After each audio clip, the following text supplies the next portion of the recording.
we've said that the tractate of Kiddushin, which is the tractate of betrothal, really interesting that the betrothal, which is the beginning of the marriage relationship, is the last tractate in the order of the order of Moed.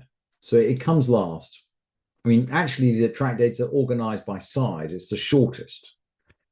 But anyway, really interesting that it is the shortest and it's the last. And we've said that there's this tension running through the tractate as to whether the act of betrothal is, if you like, a legal act to do with, transfer of obligations and money and goods, or whether it's an emotional act, and whether, does she have to love him or not in order to accept the betrothal offer?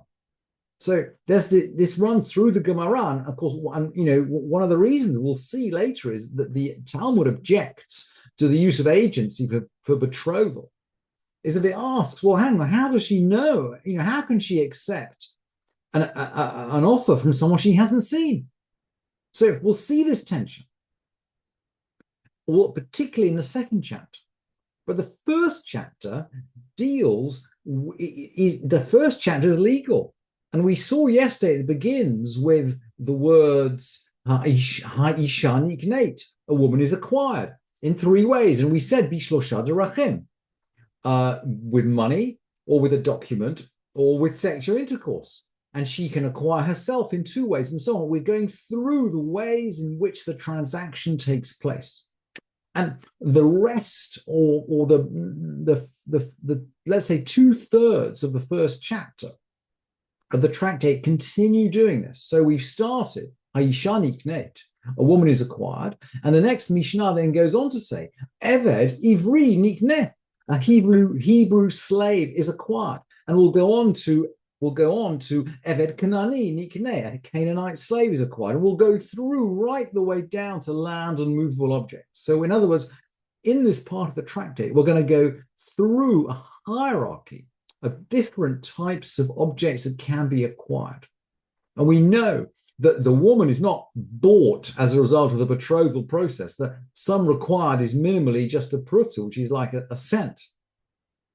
So the woman is not being bought, but the other objects in the tractate are being bought. So the betrothal is compared it's compared to a purchase. And in fact, we'll see when the Gemara derives the notion of money for the betrothal, it derives it from the acquisition of the cave of Ephron by Avraham for his wife Sarah. And again, we have exactly the same tension between law and emotion running through that drush. The comparison of the betrothal to the acquisition of the cave by Avraham, because at one level, it's a land transaction. He paid 400 pieces of silver, and the Gemara learns this out. But on the other hand, this is a precious, precious piece of land which the forefather of our people has bought for his beloved wife. So this tension between emotion and law runs right the way through the argumentation in the tractate, even when it seems to be at its most technical and legalistic. And now we're going to jump straight into the technical. A Hebrew slave is acquired by money and by a document. Now, this is someone who sells himself into slavery, or the court sells him into slavery because he can't pay a debt. And we know from the verses, and all of these ideas are learnt out from the Pesukim, which I haven't brought you because there are too many just to fit on the source sheet. But we know from the beginning of Mishpatim that there's a 6-year limit on the time that a Hebrew slave can be purchased for, unless he doesn't want to go free. And he says, I don't want to go free. And then he goes through this ceremony of the ear being pierced by the doorpost. So Eved Ivri Nikneh b'kesef u'bishtar. So the Hebrew slave is acquired by money or by a document, just like betrothal. He can acquire himself by years, because, of course, as time passes, he gets closer to the end of his 6 years. And at the end of the 6 years, he's free. If he does nothing at all, he's free. So he acquires himself by years. Uva Yovel, and by the Jubilee. On the Jubilee, he goes free, even if he hasn't got to the end of the 6 years. Uva Giron Kesef, and by deduction from the purchase price. So he can be bought back by a fraction of the purchase price if he wants to go free before the end of the 6 years. Yetera alav amah ivriya. A Hebrew maidservant. Amah ivriya is a young girl whose father has sold her into being a maidservant. So she's a minor. Her father has sold her for money. Yetera alav amah ivriya. The Hebrew maidservant is greater.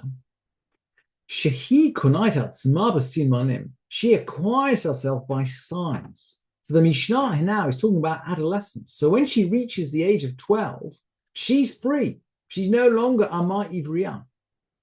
So she is just like the slave goes free by counting the years, she goes free by counting her maturity. And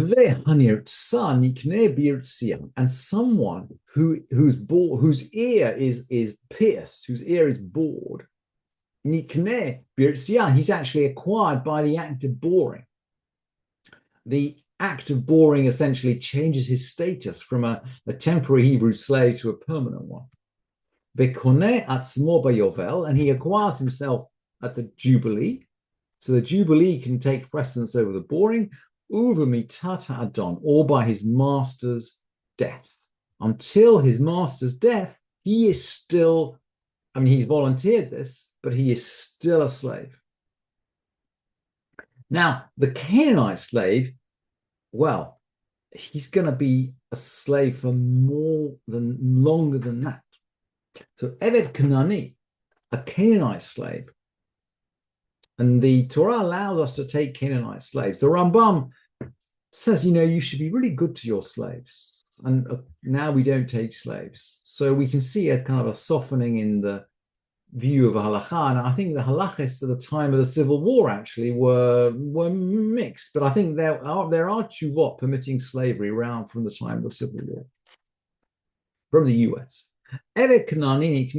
So you can acquire a Canaanite slave with money, uvishtar, either by document, uvachazaka, or by possession. This is really interesting. So, and the Gemara compares the Hebrew slave actually to land. So if you've been occupying land for a certain number of years, then you essentially acquire rights to it.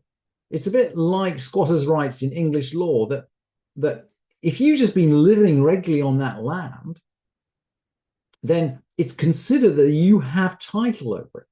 Remember, we're living in a time where before there were very, very accurate registers of land registers. And the Canaanite slave, according to the Gemara, works the same way, that if he's used to working for you, in other words, you get to the point, he's been working for you for a long time, that is a method of acquisition just like money or by a document of possession. But it doesn't work in reverse. Sorry, so he acquires himself by money through the agency of others, other people's money. And by document through his own agency, according to Rabbi Meir. What's Rabbi Meir talking about here? Why does he say through others? Let's have a look at the Bartanura. So what do we mean by others? Other people give the money to his master so that he will be free. But he himself doesn't receive. Why not? Because he's a slave. He doesn't have the ability to transact money. Everything he gets belongs to his master. And the Bartanura explains that even if his master doesn't have control over him,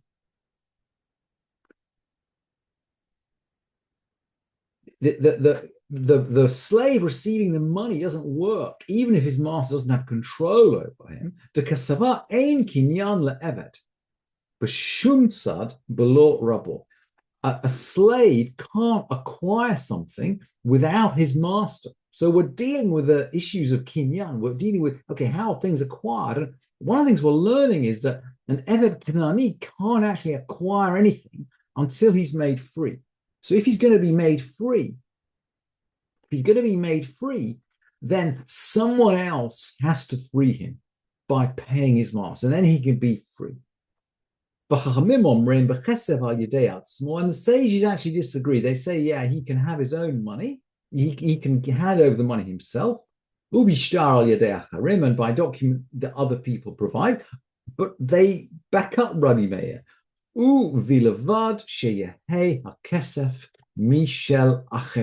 Providing that the money comes from others. The sages don't disagree with this basic idea that the slave isn't allowed to own anything, even his own money, for his own liberation.